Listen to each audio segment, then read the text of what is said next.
Today we're talking all about you. Well, we're talking mostly about me, but kind of about you too. Hello, my name is Delilah if you're new here, and 2 months ago I gave birth to this little guy. His name is William Shepherd, and it's a crazy story of how he came into this world. I was diagnosed with a very rare condition, and he was born 1 month early by C-section. If you've been following along in my pregnancy and birth journey, you'll already know the gist of it, but I realized throughout the birth vlog and everything, I never really explained why he had to come early. It was just a complete whirlwind, and I completely forgot to explain everything. So I thought the best way to explain it would be to sit down and just talk about it in my birth story video. So that's what we're going to be talking about today. This will be a long one, so I suggest you sit down with a snack, with a refreshment. You might also want some tissues because I'm going to be sharing some footage from the birth, and I can guarantee you I won't be able to get through this without crying. It's 2 months ago, so it's a little bit foggy, so I was going through it and like writing down a timeline of the birth and how it all went, and I teared up a number of times just writing it down, so it's gonna be an emotional one. The birth won't make sense unless I start way at the beginning. So I'm gonna start at about 20 weeks pregnant.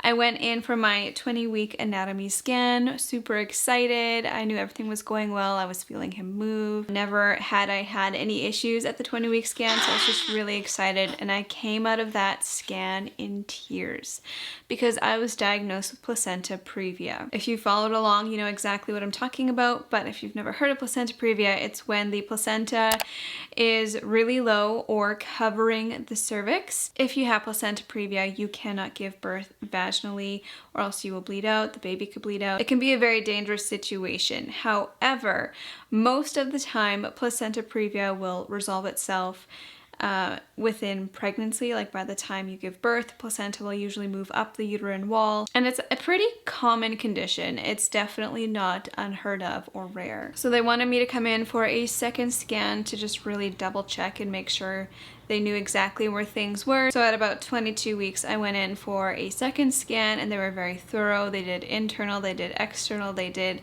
the whole shebang, and they determined that I had marginal placenta previa, which is when the placenta is really, really close, but it's not covering the cervix.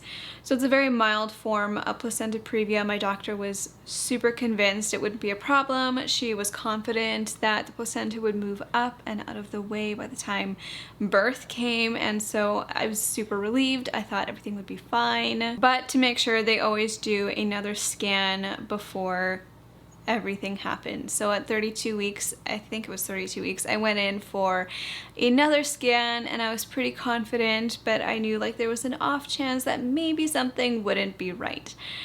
And it wasn't. They did a very, very thorough exam, external, internal, and then a second internal ultrasound, and the placenta had not moved. It stayed exactly where it was in the first place. This was heartbreaking news for me because it meant that I would most likely need a C-section.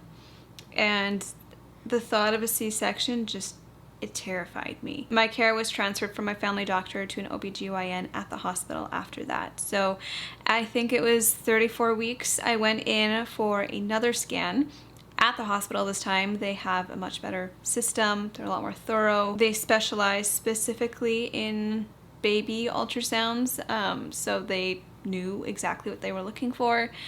Again, it was a very thorough external, internal ultrasound. After the ultrasound, we were moved to a waiting room to get the results.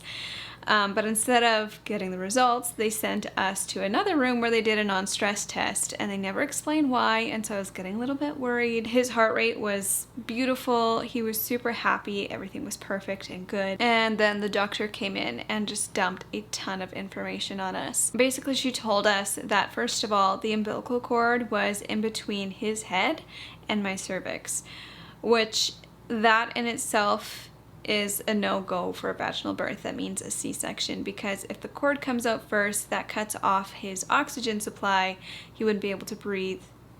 It wouldn't be good. So that in itself meant that I needed to have a C-section, but because that cord was there, it was really hard for them to kind of see what was going on with the placenta. What they could kind of make out was that I had something called marginal cord insertion. I'll put some pictures on the screen for you to reference to and to understand better what I'm explaining.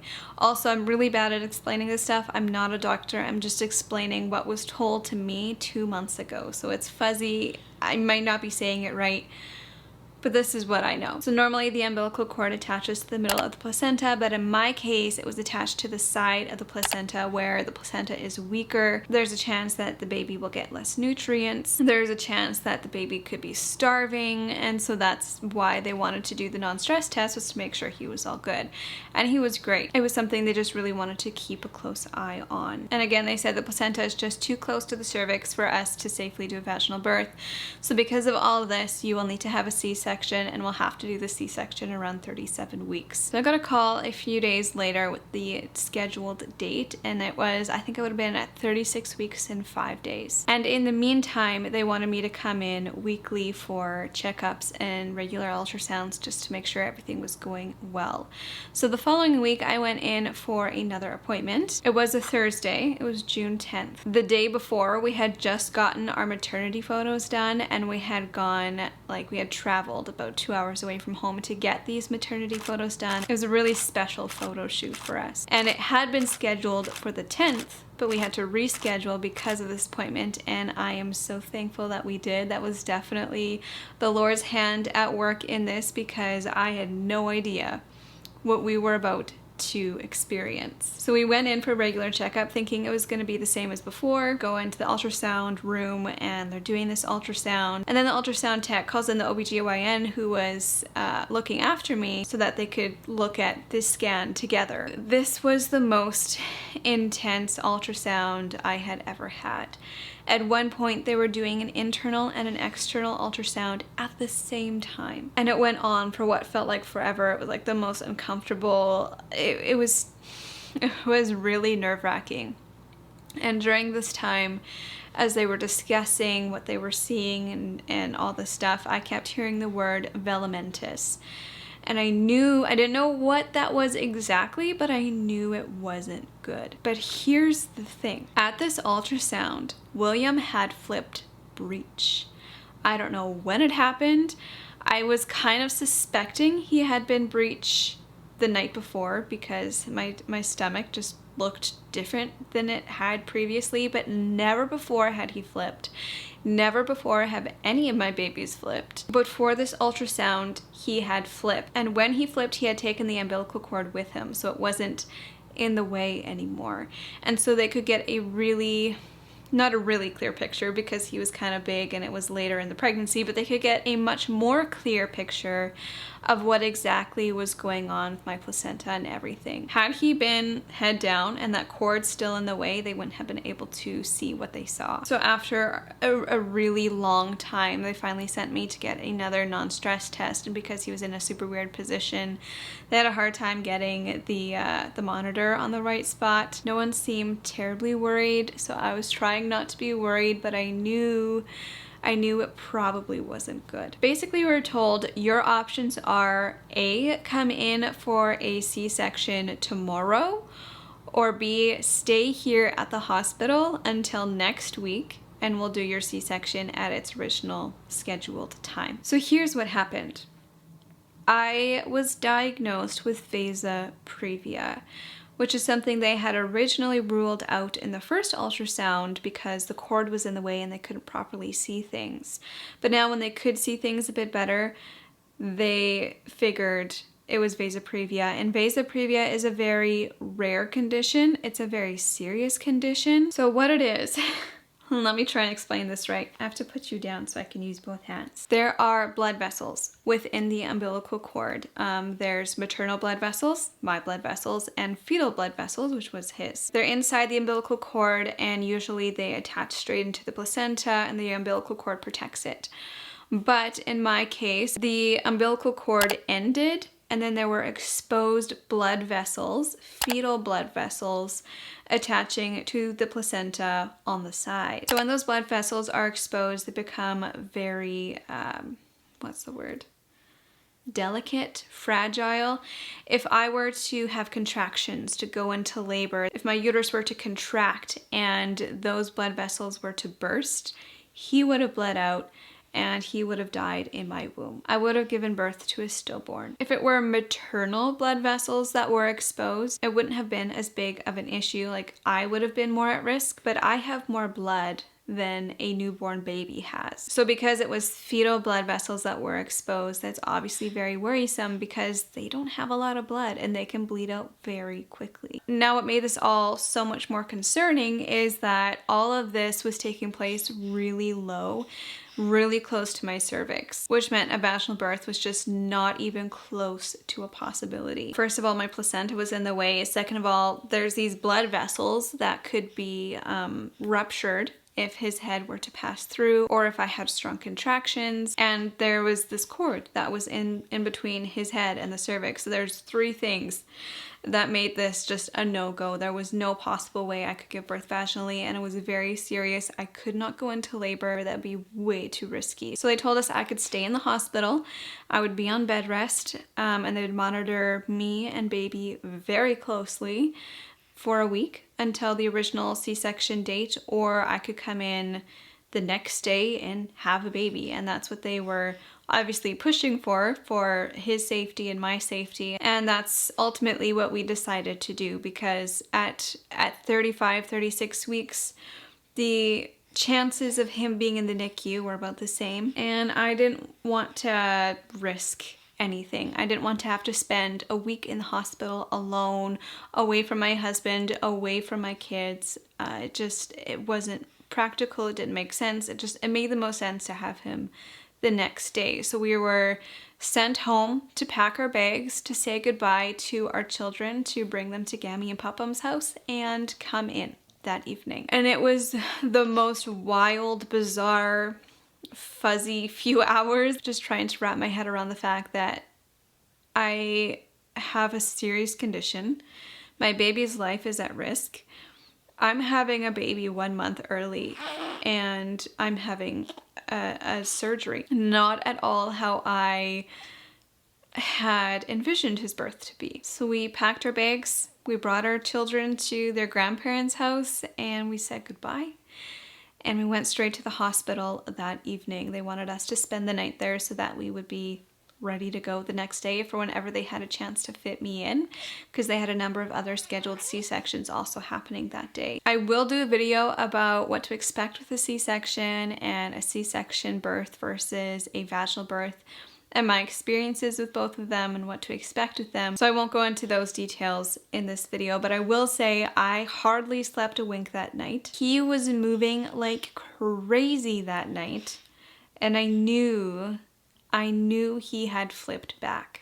I could tell the way he was moving, the areas that he was kicking me, the way my belly felt. I knew he had flipped back to head down. And in the operating room, that is exactly what had happened, is he had flipped back, head down. That is such a clear God moment for me. He had flipped breech just for that ultrasound so they could see what was going on and they could properly diagnose me and save his life. Had he not flipped breech for that ultrasound, he might not be alive right now. It was so clear that God was at work in this and that he was watching over us and he was protecting him and protecting me. I felt so sick that night. I felt so sick and so nervous, and we were just sitting there, just me and Zach, just sitting there waiting and waiting and waiting to hear the news that we could go into the operating room and we could have this baby. And we were just, it was the most, I don't think I've ever been that nervous. But at 11 o'clock, the nurse came in. She took us to the operating room. We walked down there together. She told us to take our masks off, kiss goodbye, and then Zach went into the recovery room to wait for me as I went into the operating room with the nurse. And this is where things become really fuzzy for me, because it was just a whirlwind of people around me, of doctors and nurses and the NICU team, and just so many people surrounding me and injecting stuff into me, and just so much was happening. They got me hooked up to blood pressure on this arm, and they had a IV in this arm, and they started pumping stuff into me. I don't even know what they were doing. They got my back ready for the spinal, which is different than an epidural, and I don't know how it's different, but it's different somehow. First, they numbed me with like the kind of numbing solution they use at a dentist, you know, when they put the needle into your gums. They used that in my back first before they did the actual spinal. I didn't feel the spinal at all. They told me to like hunch over and try and like push my back out to expose the spine and the spaces in between the spine so they could get in. They said when we do the spinal, we'll ask you to bend forward and push your back out, but they never asked me to do that. So I was waiting for them to tell me to do that. And then all of a sudden they're like, you're done. I didn't feel a thing. It was great. Immediately after that, they helped me lie down because I was already starting to lose feeling in my legs. Like it was instant. And this is something I was really nervous about because feeling numb is it makes me very anxious. But it wasn't as bad as I thought. It mostly felt like a warm, tingly sensation going all the way down to my legs. I was numb up to here, which is what is normal for a cesarean. So I was laid down. I felt warm and tingly all over. Nurses were running all around me. But before they could let Zach in, they did an ultrasound on my stomach to make sure they knew exactly where those exposed blood vessels were so that they wouldn't cut into them, because that was a risk, a huge risk with this surgery. The placenta was wrapping around my back, and then the exposed blood vessels were actually running across the front of my stomach, exactly where they were gonna cut, and it was connecting the placenta together. I think that's what they told me at one point, but I'm not 100% sure. Like I said, it was a whirlwind, but the exposed blood vessels were exactly where they needed to cut, so they did an ultrasound first to make sure they wouldn't accidentally nick one of those. Once they had everything set up, the nurse who was by my head asked if I felt anything, and I said no. And they said, good, because they just did something really painful to you. So I knew I was good, I was numb, and then they let Zach in, and he came in and he sat beside my head, and he just kind of tried to distract me and create conversation. The C-section to me felt like really strong baby kicks. That's the best way I could describe it. It didn't take long, maybe just a few minutes, and then I heard his cry. Here it comes. I heard his cry before I saw him. He cried immediately, and it was so strong. The word the doctors used was vigorous. He came out very vigorous and strong, and that cry was just so beautiful. And then they lowered the curtain, and I saw him, and my first thought was, I know you. It was this instant connection, even though I couldn't hold him, even though I didn't give birth to him vaginally or naturally. It was an instant connection, and I touched him through the plastic. And I looked at him, and he was so beautiful. And the first thing I noticed was that he was so tiny. He was so tiny, but he was crying, and he looked so good. After a moment, they took him over to the NICU team, and they started looking after him, and Zach went over there to see him. The first thing he did was he peed on one of the nurses. Before Zach even got there, the nurse said, he already peed on me. So they put a diaper on him immediately, and they were just kind of checking him and monitoring him, making sure he was crying, making sure he was doing good. And he was doing really good, but he was born a month early. So he needed just a little bit of extra help. So they put a tube in his nose, not for oxygen. He never needed oxygen. But this tube helped. They called it pressure. I think it's called a CPAP machine. I don't know. But it basically just helped pump the fluid out of his lungs so that he could breathe properly. They also put a tube into his stomach for tube feeding as well. They bundled him up. They brought him to me, and I got to kiss him and stroke his head. And he was so warm and soft and beautiful. And I couldn't believe he was mine. I obviously had my mask off, and I was kissing him, and they told me just cover him with germs, cover him with kisses, because we're gonna have to take him away to the NICU for a little while. And that was the hardest thing. It was the hardest thing, watching my baby being taken away from me while I lay helplessly on the table. I couldn't move.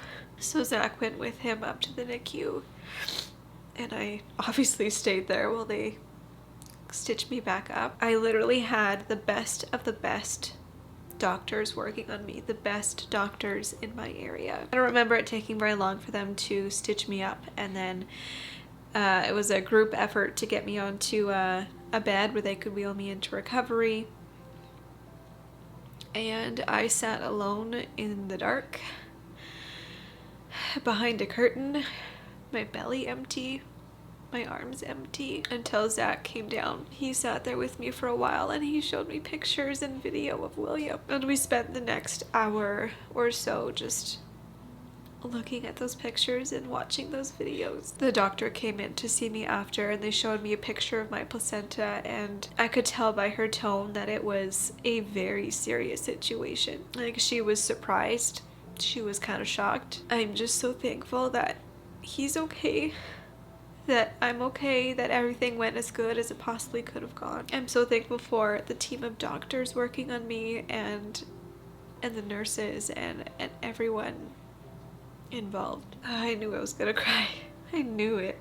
Why did I even bother doing makeup? When the doctor came in to talk to me, she said everything went as good as it possibly could have gone. I had lost a lot of blood, so they were gonna monitor me over the next few days and see if I needed a blood transfusion or just iron transfusions. I ended up needing 2 iron transfusions over the next few days. So my hospital stay was a little bit longer than usual. Zach went up and down a couple of times between me and William, and at one point he FaceTimed me, and he put his phone on top of the isolette where he was in, and then he put his hand inside, and it was then that I realized how small he was. Just seeing Zach's hand in comparison to William's head, it really put it into perspective. He was born exactly 1 month early to the day. At 35 weeks and 5 days, he was 5 pounds exactly. So he was a pretty good size for being a month early. So while I sat there in recovery while they monitored me, I had expressed colostrum for William, and then Zach brought that back up to the NICU nurses so they could give it to him. I spent the next 6 hours just expressing colostrum, finally being able to eat, and just waiting impatiently to go and see him. They wouldn't let me go up and see him until I was able to walk. After about 6 hours, a nurse came in. I didn't care how much it hurt. I got up and I walked because I was so determined to see him. And once I finally got up there and saw him, more crying.